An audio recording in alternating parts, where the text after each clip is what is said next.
The scream was the first thing she heard, a thin, terrified shriek that sliced through the night's heavy bass line. It was a sound that meant work. For paramedic Ava Reyes, it was the only sound that mattered. She and her partner, Ben, burst through the ridiculously ornate 10-foot-tall doors of a Hollywood Hills mansion. The air, thick with the cloying sweetness of spilled champagne and expensive perfume, vibrated with the remnants of a party that was now dying a sudden, panicked death. A housekeeper, her face a mask of terror, gestured wildly up a spiral staircase wide enough to drive a car up. "Upstairs! The master bath! Hurry!" Ava took the stairs two at a time, her heavy boots silent on the plush runner. Her mind was a fortress of calm, a practiced, methodical checklist running through her head while chaos swirled around her. This was her arena. The flashing red and blue lights that now painted the mansion's stark white walls were her floodlights. Ben was right behind her, their medical kits slapping against their thighs in a familiar rhythm. They found him on the floor of a bathroom the size of Ava's entire apartment. White marble, gold fixtures, and a teenager in the middle of it all, dying. His skin was a ghastly, waxy gray, his lips a bruised shade of blue. A scattering of pills and a small, scorched piece of foil on the counter told the story instantly. Opioids. Potent ones. "Let's go!" Ava's voice was a sharp, commanding crack in the panicked silence. She dropped to her knees, her fingers immediately finding the boy's neck. His pulse was a faint, thready flutter, a moth beating its wings against a closing hand. He's barely there. Respiration is shallow, maybe 6 a minute. Ben, bag him. Now! Ben had the ambu bag out, fitting the mask over the boy's face and beginning to force air into his struggling lungs. Ava's hands moved with an economy born of 1,000 similar scenes. She tore open a sterile packet, drew up a standard 2 mg dose of naloxone, and expertly found a vein in the boy's arm. She pushed the plunger. They waited. 10 seconds? 20? Nothing. The boy's chest barely rose and fell, even with Ben's help. The monitor she'd clipped to his finger chirped a grim, descending tone. His oxygen saturation was in the low 80s and falling fast. "Second dose," she commanded, already prepping it. Another 2 mg went in. Still nothing. The monitor dipped into the 70s. The chirps grew slower, more ominous. Cardiac arrest was seconds away. Ben looked at her, his eyes wide over the top of the breathing bag. "Ava, that's protocol max, 4 milligrams. We have to transport. Now." Ava's mind was a supercomputer running 1,000 calculations. The nearest trauma center with their resources was Cedars-Sinai.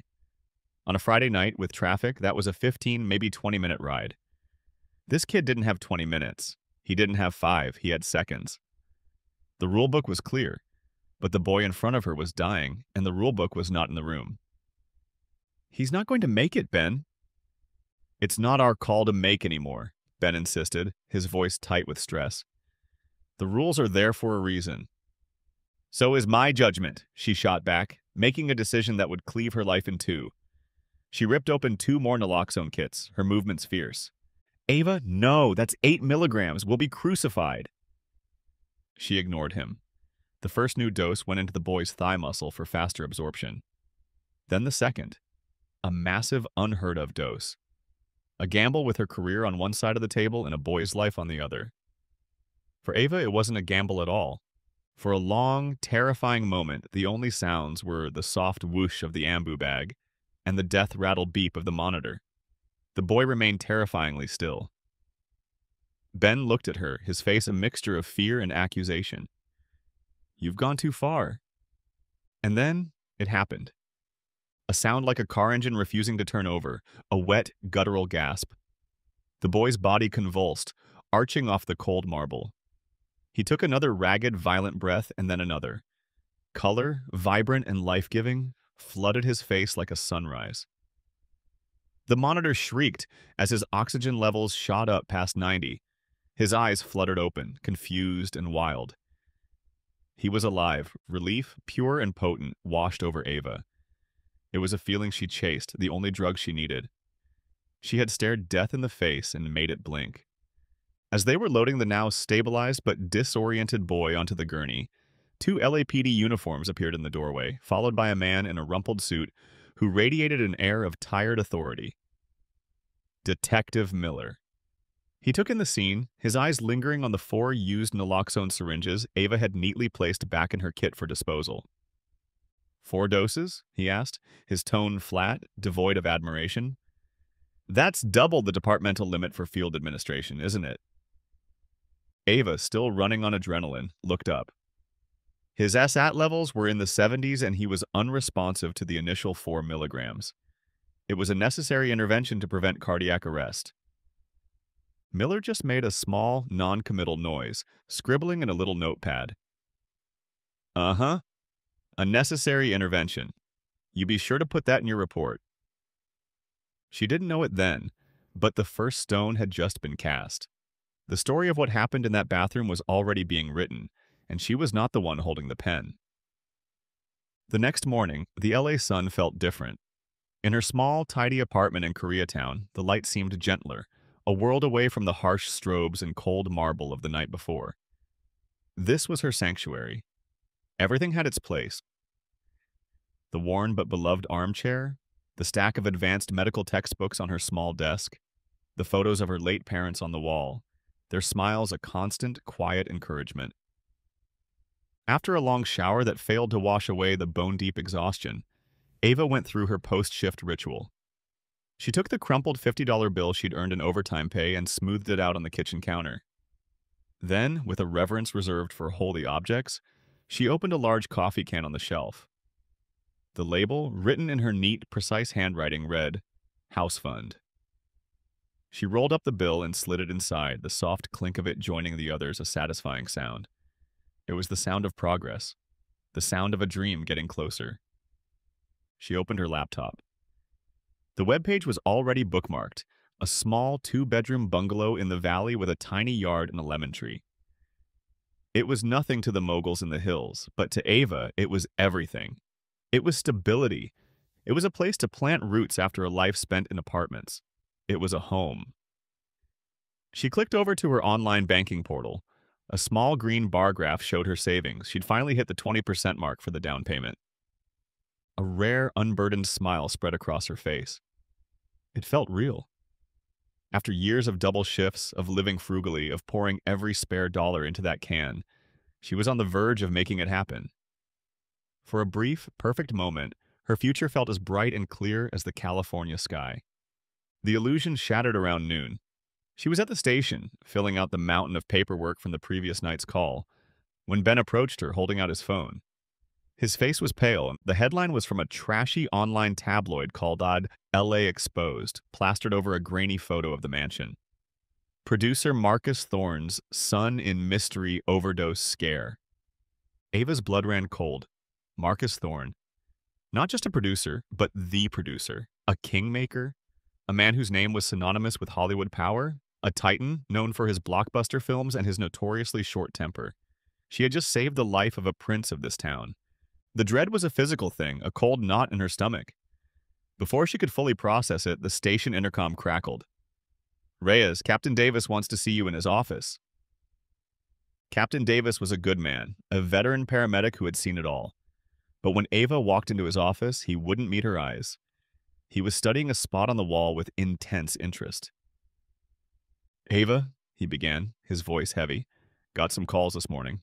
The city attorney's office, Cedars-Sinai, and a law firm, a big one, all asking about the Thorne call.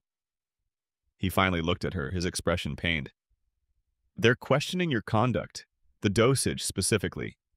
They're using words like reckless and unorthodox. Captain, the kid was dying, Ava said, her voice steady despite the tremor she felt inside. I made a judgment call. I know you did, Davis sighed, running a hand over his tired face. And I know you were probably right. But this is Marcus Thorne. It's a different world with different rules. I have to place you on administrative leave, effective immediately, pending a formal review. Leave? The word felt like a slap. But I saved his life. My hands are tied, Ava, he said, and for the first time she saw fear in her captain's eyes. This is way, way above my pay grade. She walked out of the station in a daze, the keycard to the life she had built now deactivated. The first pillar had crumbled. She was still reeling when the knock came at her apartment door. It wasn't a polite knock. It was a sharp, imperative rap that spoke of impatience. She opened it to a woman who looked like she was carved from ice and dressed in a suit that cost more than Ava's car. Her smile was a thin, bloodless line. "Ms. Reyes? I'm Veronica Hayes. I'm counsel for Mr. Marcus Thorne." She didn't wait for an invitation, gliding past Ava into the small living room. Her presence seemed to shrink the space, her expensive perfume suffocating the familiar scent of old books and clean laundry. She placed a thick, leather-bound folder on Ava's simple coffee table.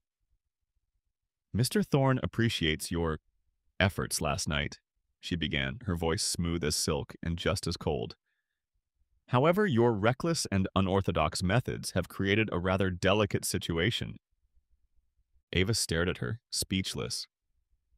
"This," Veronica continued, tapping a perfectly manicured finger on the folder, "is a non-disclosure agreement. It stipulates that you will not speak about the events of last night to anyone, ever. It includes a severance package of $50,000, a gesture of goodwill. All you have to do is sign the attached resignation from your position, citing procedural errors made under stress, and this whole unfortunate incident disappears. For everyone." The audacity of it took Ava's breath away. "You want me to resign? You want me to lie and say I messed up? I saved his son's life." Veronica's smile vanished, replaced by a look of clinical condescension. "Ms. Reyes, let's be perfectly clear. My client's son was at a private residence. You administered an unapproved and potentially dangerous amount of a controlled substance without physician oversight. We have a police report questioning your conduct and a formal complaint being filed by the hospital, flagging your protocol violation. Right now, you are a paramedic on administrative leave.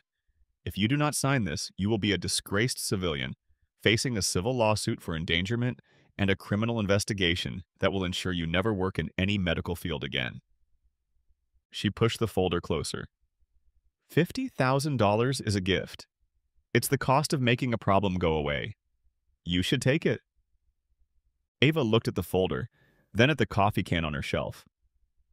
$50,000. It was more than she had in her house fund. It was a key. It was an escape hatch. She could take it, sign the lie, and walk away with her dream in her pocket. All she had to do was sell her soul. She picked up the folder. She picked up the expensive fountain pen Veronica offered. Veronica's lips curved into a triumphant smirk. Then Ava shoved it all back into the lawyer's hands. "Get out of my house," she said, her voice low and shaking with a fury she hadn't known she possessed. Veronica Hayes's eyes narrowed into slits. The mask of civility dropped completely. "You have just made a very powerful enemy, Ms. Reyes," she hissed. "You will regret this for what little is left of your life." She turned and left, the sharp click of her heels on the linoleum, a final percussive threat. The war had been declared. The first volley landed the next morning. Silas Croft's LA Exposed had a new, screaming headline. "Exclusive. Reckless paramedics' botched response nearly killed producer's son. Did she want fame?" The article was a masterpiece of character assassination, twisting the facts into a narrative of a glory-seeking, unstable paramedic who had endangered a minor.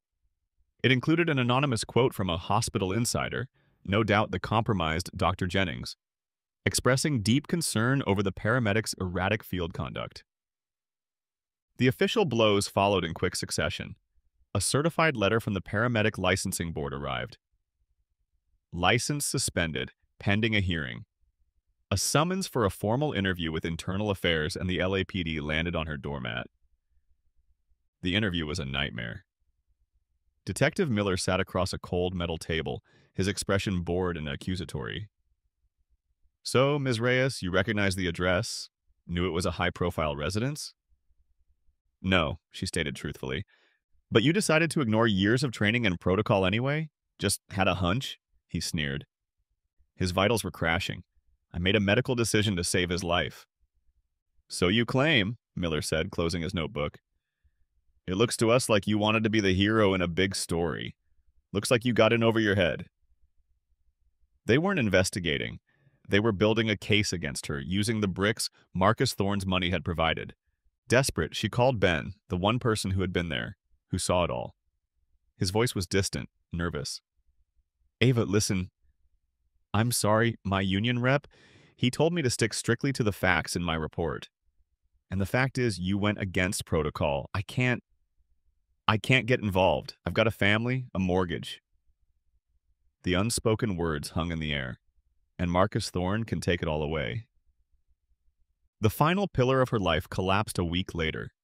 An eviction notice, a hideous slash of orange paper, was slapped onto her front door. Her landlord, a man who used to ask her about her shifts, now refused to even make eye contact when she pleaded for an extension. "Sorry, Ava," he mumbled, staring at the ground. "I saw the news. I can't have that kind of trouble here." Fired. Suspended. Soon to be homeless. She sat alone in her living room, the eviction notice clutched in her hand. Outside her window, the lights of Los Angeles twinkled.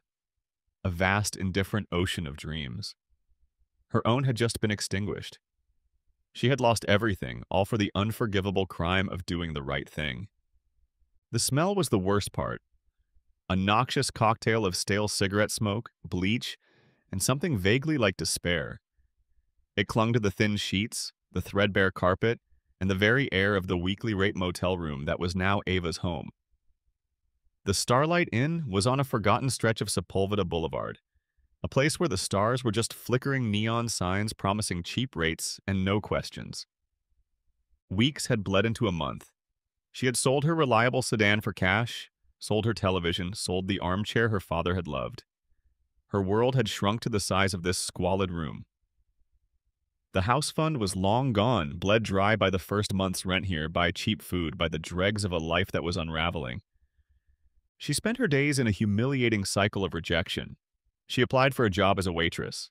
The manager recognized her from the tabloid stories. "Don't need that kind of drama," he'd said. She applied to be a cashier. They never called back. Her name, once a symbol of competence and care, was now toxic.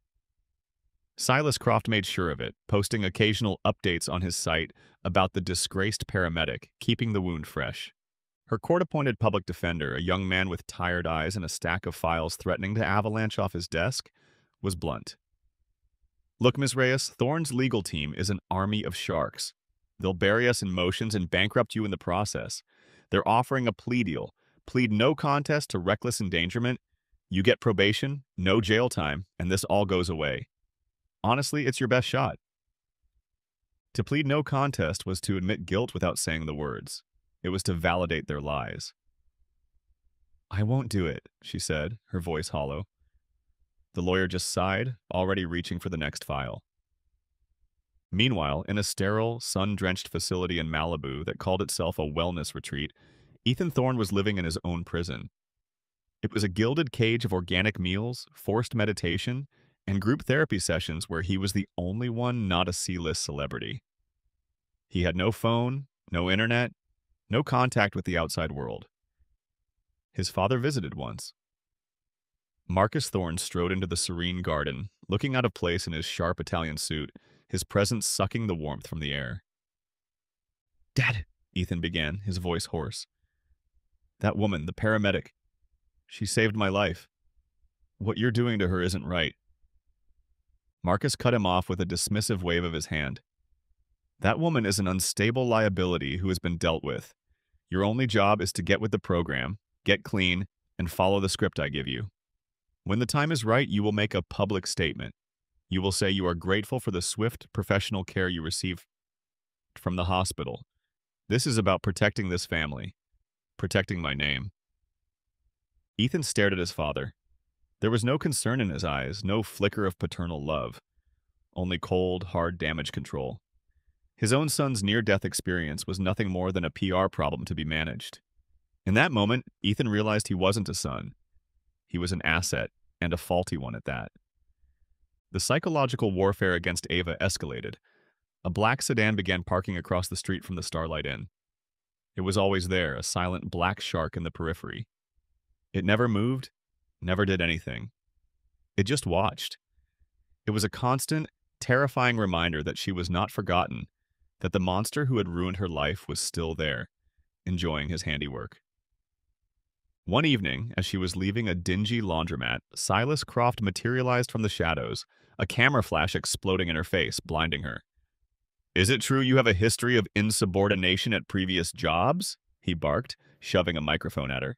"Is it true you're being investigated for stealing medical supplies from the city? We have a source that says—" "Leave me alone!" she cried, shoving past him, her heart hammering against her ribs. The questions were lies, absurd and venomous, designed to provoke a reaction he could twist into another sordid headline. She ran back to her motel room, locking the door and collapsing against it, shaking. A persistent cough, born from stress and the damp, musty air of the motel, settled in her chest. It grew worse until she could barely breathe without her lungs rattling. She finally swallowed her pride and went to a free clinic in a rough part of town. While sitting in the packed waiting room, a man a few chairs down suddenly gasped, his face swelling, his skin turning a blotchy red. Anaphylactic shock. The lone nurse on duty froze in panic. Ava's training, the one thing they couldn't take from her, kicked in. "It's anaphylaxis!" she yelled, rushing over. "Where's the EpiPen?"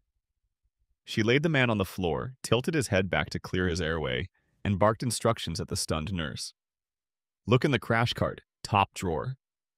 The nurse fumbled, her hands shaking. Ava found the cart herself, located the auto-injector, and administered the life-saving dose of epinephrine, just as the man's throat was about to close completely. He gasped, his breathing evening out. She had saved another life.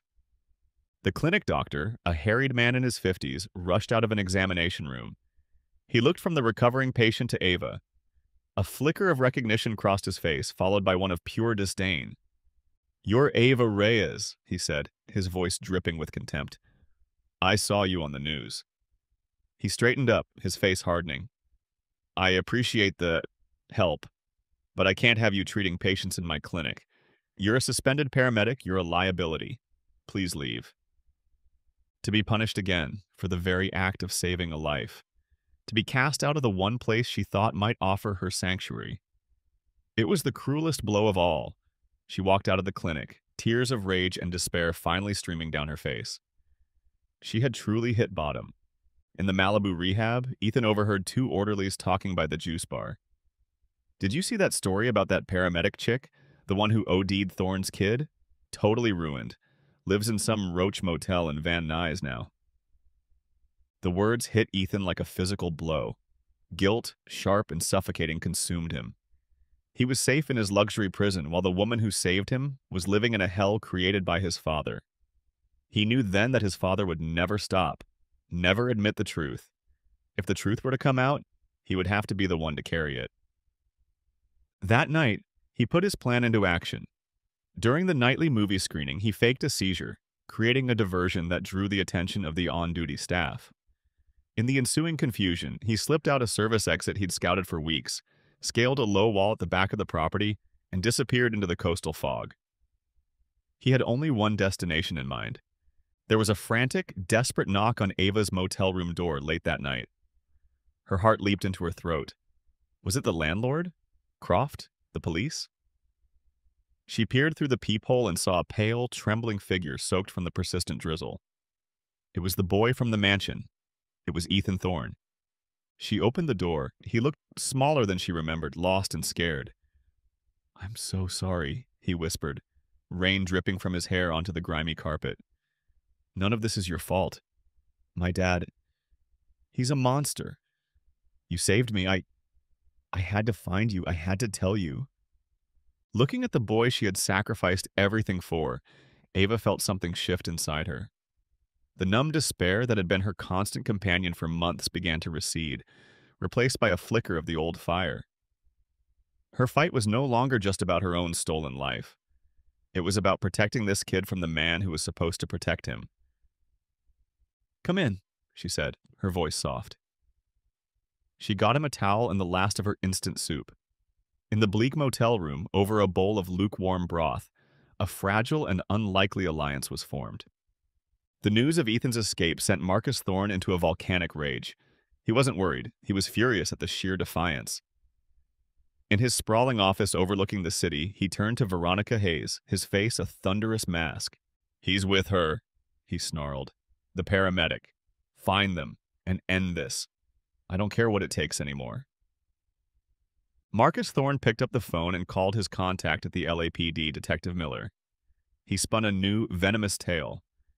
His son, mentally fragile and vulnerable after his ordeal, had been contacted and manipulated by the unstable, disgraced paramedic who was obsessed with his family. He wasn't missing. He had been kidnapped. That evening, Ava's face was on every news channel, not as a disgraced paramedic, but as a wanted fugitive. Former paramedic Ava Reyes sought in kidnapping of producer's son. She and Ethan saw it on a small television mounted in the corner of a Greyhound bus station. Ava felt the floor drop out from under her. She was no longer just ruined. She was a criminal in the eyes of the entire world. "They're saying you kidnapped me," Ethan breathed, horrified. Ava grabbed his arm, pulling him towards the exit, her mind racing. "We can't run forever," she said, her voice low and intense as they melted into the anonymous city streets. "Running is what he wants. It makes us look guilty. We have to fight back. We have to prove what he did." "But how?" Ethan asked, his voice cracking. "He's him. We have nothing." "He must have a weakness," Ava insisted, the paramedic in her looking for the single vulnerability in an otherwise impenetrable defense. "Something he's hiding." Ethan stopped, his eyes lighting up with a sudden, dangerous idea. "There is something," he said. "My dad has a private server in his home office. He calls it his insurance policy. It's where he keeps everything. Old contracts, dirt on rivals, settlement agreements, everything he's ever buried. If there's proof of him silencing other people, it's on there." The goal snapped into sharp, terrifying focus. They weren't running from the monster anymore. They were going to walk back into the lion's den and steal his teeth. The night of the Apex Awards was Hollywood's version of a holy day. The stars descended, the cameras flashed, and for one night, the city bowed to its pantheon of gods. It was also the night Marcus Thorne would be at his most distracted and his most vulnerable. Ava and Ethan, dressed in black hoodies, slipped through the shadows of the manicured estates surrounding the Thorne mansion. The air was cool, smelling of night-blooming jasmine and money. Ethan, using his intimate knowledge of the property, led them to a small service entrance near the kitchens. Ava, using her medical knowledge, easily bypassed the simple pressure plate medical alert system designed for an elderly relative who had long since passed away. They were inside. The house was silent, a cavernous museum of its owner's ego. They moved like ghosts through the hallways, their sneakers silent on the polished floors. They reached the office. It was a shrine to power, all dark wood and black leather, with a single desk lamp illuminating the throne-like chair. "The password," Ava whispered. "Do you know it?" Ethan sat down at the computer, his fingers hovering over the keyboard. "He's arrogant. He thinks no one would ever dare." He typed a sequence of letters and numbers. M. Thorne, 1. Access denied. He tried another. M. Thorne King. Access denied. While he worked, Ava's eyes scanned the room. Her gaze fell on a heavy oak filing cabinet. It was locked. Taking a sturdy letter opener from the desk, she wedged it into the lock. It was cheap, cosmetic. With a sharp twist and a loud crack, it gave way. Inside were not files, but rows of neatly labeled cassette tapes and USB drives. The labels were chillingly mundane. Jenna R., Stunt Incident 2018. Studio Fire, Witness Settlement. And then her heart stopped. A cassette tape with a handwritten label. Ethan, Prior Incident, Aspen. "I'm in," Ethan whispered from the desk. He had remembered something, his mother's birthday. The one thing his father might have used that had a shred of sentiment attached. The server's files bloomed across the screen, a labyrinth of encrypted legal documents. "Forget that," Ava said, her voice tight. She held up the tape. "I think this is better." They found an old cassette player in a desk drawer. Ava pressed play. The hiss of the tape filled the silent room, followed by the unmistakable voice of Marcus Thorne, raw and stripped of its public charm. It was a phone call with Veronica Hayes. "He did what?" Marcus's voice snarled on the tape. The doctor at the clinic reported it? To whom? Just an internal hospital flag, Veronica's smooth voice replied. Standard procedure for an overdose in a minor, Marcus. It's contained. I don't care. I want it gone, Marcus raged. Pay him. Pay the hospital. Pay whoever you have to pay. Make him sign an NDA so tight he can't even say the word overdose again without his teeth falling out. I want this buried. Buried so deep it never sees the light of day. Do you understand me, Veronica? Bury it. This was it. The smoking gun. Proof of a pattern. Proof that what he did to Ava was his standard operating procedure. Proof that he had lied, manipulated, and obstructed justice to protect his own name, not his son. As Ethan was frantically transferring the audio file to a tablet from the desk, a faint red light began blinking on the security panel by the door. A silent alarm. They were out of time. They grabbed the tablet and ran. Doors slammed open behind them as house security began to sweep the property. They burst out a back door into the sprawling gardens. The chase was on. They scrambled over a hedge, a ridiculous, frantic escape through multi-million-dollar landscaping. Spotting a golf cart parked at the edge of the adjoining country club, they jumped in and sped off, careening down a service path that led, improbably, towards the distant glow and glamour of the Apex Awards. They abandoned the cart a block away and melted into the throng of caterers and media trying to get into the event. Using the chaos as cover, they bluffed their way past the outer security ring. Inside the auditorium, the air was thick with self-congratulation. And on stage, bathed in a golden spotlight, was Marcus Thorne, a gleaming trophy in his hand. And in the end, he was saying, his voice resonating with false humility, it is our commitment to family, to protecting those we love, that truly defines us as humanitarians. The hypocrisy was so profound it was almost breathtaking. Ethan looked at Ava, his eyes filled with a terrifying resolve. This was the moment. He started walking toward the stage. Ava was right behind him. The audience, a sea of famous faces, turned and gasped as the disheveled boy and the woman from the news walked right up the steps and onto the stage. Marcus Thorne's face, which had been a mask of benevolent philanthropy, curdled into a rictus of pure, unrestrained fury.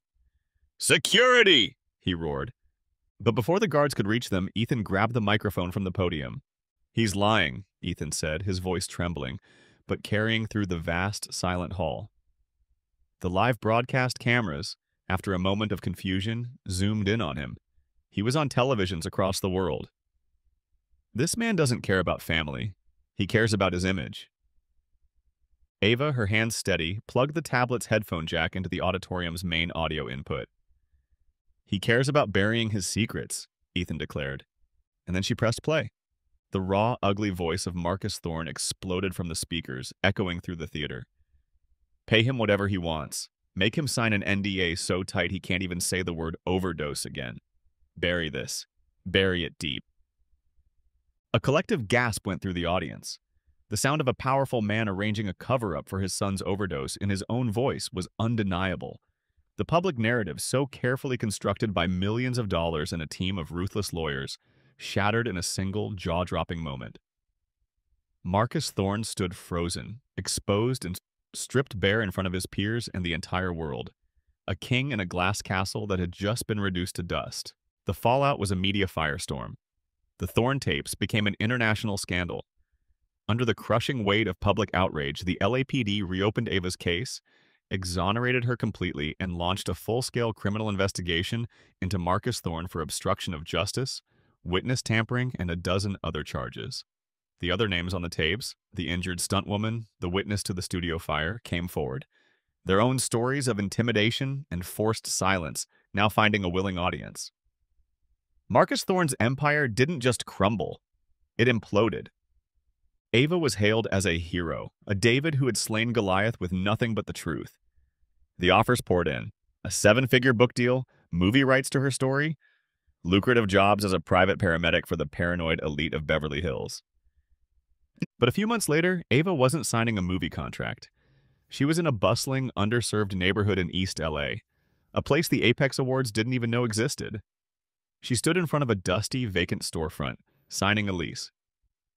The settlement from her lawsuit against Thorne had been substantial. She hadn't bought the bungalow in the valley with the lemon tree.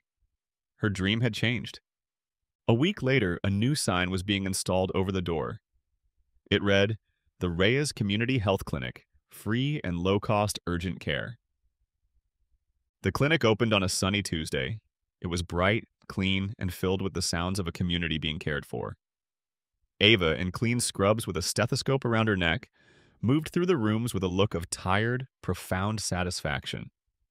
Her lead volunteer, sweeping the floor and offering a kind smile to an elderly man in the waiting room, was Ethan.